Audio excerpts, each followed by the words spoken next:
Hey guys, Sarah here. I hope you guys are all doing amazing. Today I'm super excited to be sharing fall DIYs, all from the Dollar Tree. These DIYs are super easy to do if you want to decorate your house for fall but you're on a budget.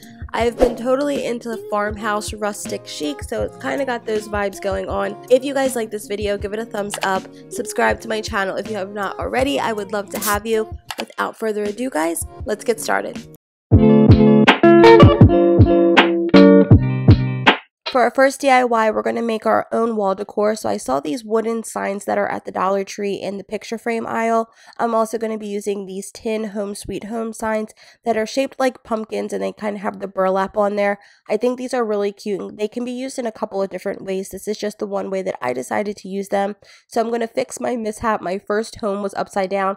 So we're just going to flip him back around and then we're going to move on to painting our wooden signs. I'm using this chalk paint, which was available at AC Moore, I believe. I think it was like $4. It wasn't very expensive.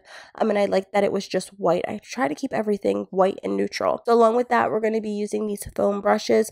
These were like $1 at AC Moore or Joann's. Wherever you guys can find the chalk paint, you can find these. We're going to first start by taking the string off of our signs.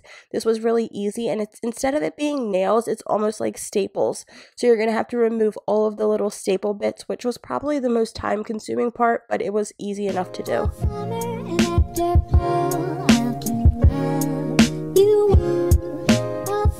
Once all of the staples are removed, we're now going to remove the string, and this is almost like that jute that they sell. So if you want to just cut it off, you can do that and use what you have.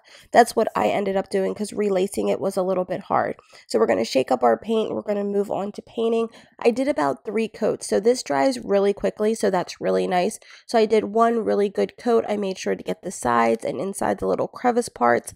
I would let that dry, and then I would do another coat, let that dry, and then I would do the third coat. Just because the letters and the blue paint did kind of show through, so I wanted to make sure that it was completely covered up. So make sure you let it dry in between, and then do a couple of coats just so that you can cover everything up. Once it's all dry, we're going to move on to distressing it. This was probably the hardest part because, number one, it's not real wood, so it's like once you start trying to distress like that not wood stuff, it doesn't turn out as good, but it ended up looking kind of nice. It's hard to tell on camera that it is distressed, but it also flattened out any of the bumps from where the staples were. You don't have to do it if you don't want to. It is just an option. So once it's all dry and it's distressed to how you want it, we're going to hot glue on our pumpkins. You can hot glue it on, you can E6000 it, whatever you have on, but the hot glue did work. We're going to put our string back on, and then you're going to just redo that for all of them. This is how it turned out. I ended up putting a little bit of the Dollar Tree lace just to cover up like at the top portion of the pumpkin, and I think it turned out really, really cute. This DIY was like $2. It didn't cost anything, and it's a great way to get your walls covered up for fall if you don't want to spend a ton of money.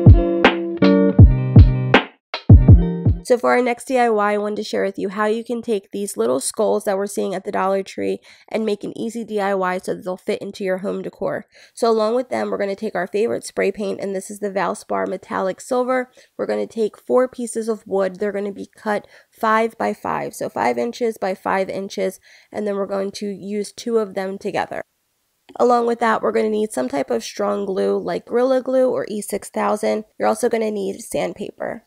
So what we're going to do is we're going to be creating bookends with the wood. So what you're going to do is have to take 2 pieces of the wood and make them into an L shape. I just made sure that they were all straight. I used my glue, I put it together, and then I placed something heavy on top of it just so that the glue would make the wood stick together.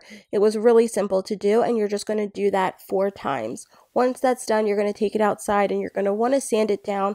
With this type of wood, it kind of has like harsh edges, so you want to make sure all of those harsh edges are gone. Once you do that, it's time to move on to spray painting. So you could use anything like plastic, you could use whatever you have. I used wood because it was really inexpensive and I was able to get it cut at Lowe's for basically nothing. But sometimes spray painting wood doesn't always look that good, so it's really up to you what type of material you want to use to create the bookend. So once I have it all spray painted, I'm just going to use the same Gorilla Glue to attach our skulls, and that's basically it. I made sure that they were equal, like the same amount of width like distance apart, and it was like that simple. I didn't even share it. That's how simple it was. But I think it turned out really cute, and I feel like this can transition from like fall and Halloween to like everyday life. So I really am happy with the way that they turned out. Super inexpensive, really easy to do, just the way that I like it. I think this probably cost like under $2 to make. Moving right along, I'm going to show you how to upcycle a cheese grater that you may already have. If not, go to the dollar store. They have them there. What I did is I spray painted it white just with regular cheap spray paint. I painted a piece of wood that I had left over from our first project, and I just painted that with the same chalk paint. We're going to attach our cheese grater to our wood with the Gorilla Glue. This Gorilla Glue is like amazing. It can bond basically anything. I used a good amount of that, and then same thing, I just placed something heavy on top of it so that it would all adhere. Left it there for probably like 2 hours so that it really bonded well. And then I placed some fake flowers that I had. I saw online where you could put like your utensils in there as well, and that's super cute. But this is just a great way to bring that rustic farmhouse chic look into your house for super inexpensive, really cheap, and everything is available at the Dollar Tree. To hang it up, I just used some of that anchor rope that's available at the Dollar Tree as well. And I hot glued it to the piece of wood, and bam, that's simple, really cute. I think that this would look really cute on a gallery wall, especially in the kitchen. And I think that it's a really cool way to upcycle things that you may already have. So definitely check it out. Try this one out. This one is definitely one that I love. I think it looks super duper cute.